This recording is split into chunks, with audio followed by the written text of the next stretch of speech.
चलते चलते थोड़े से क्वेश्चन है, एक वर्ड में आपको जवाब देने हैं। शुरू करें? हम शुरू करेंगे।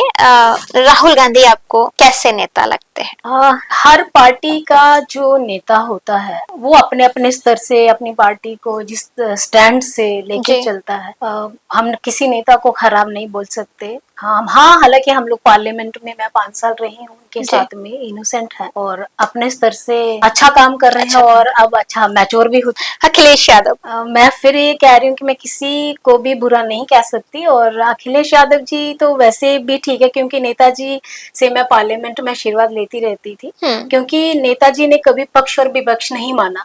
उन्होंने, क्योंकि मैं यूपी से थी, मिश्रिक से थी, तो पर्यटक स्थल की तब उस समय क्वेश्चन हमारा चल रहा था, तो नेताजी ने मेरा सपोर्ट किया था और धर्मेंद्र यादव जी से मेरी थोड़ी सी अनबन हो गई थी, तो फिर उन्होंने कहा कि अगर ये पर्यटक मांग ही रही है मिश्रिक के लिए, क्योंकि सरकार तभी अखिलेश जी मुख्यमंत्री थे, उन्होंने कहा कि मैं बात करूंगा और वो पर्यटक के लिए यहाँ गवर्नमेंट पैसा भेजेगी सेंटर, तो राज्य भी उसको देगा, तो इसलिए मैं अच्छा मानती हूँ। मैं फिर वही कहूंगी कि हर नेता अपनी पार्टी के लिए सर्वोपरि होता है और सबके अपने अपनी विचारधारा है। प्रधानमंत्री नरेंद्र मोदी, प्रधानमंत्री जी को तो मैं वही कहूंगी कि जिनको मैं पिता का स्थान दे ही चुकी हूँ और देश के लिए जो काम कर रहा है एक बेटा, बहुत सारे चीजें चलती रहती हैं, लाइफ है, होता रहता है, सामना करना पड़ता है, लेकिन मैं कल भी उनको एक पिता मानती थी, मैं आज भी उनको पिता की नजर से ही देखती हूँ। और मैं बस इतना कहना चाहती हूँ कि बेटी के घर पे तो नहीं आपको आने दिया गया, ना बेटी को आपके पास आने दिया गया, लेकिन बेटी को इतना हैरेसमेंट ना हो, बेटी इतनी परेशान ना हो, क्योंकि अब बेटी वो बेटी नहीं रही है कि वो आत्महत्या करेगी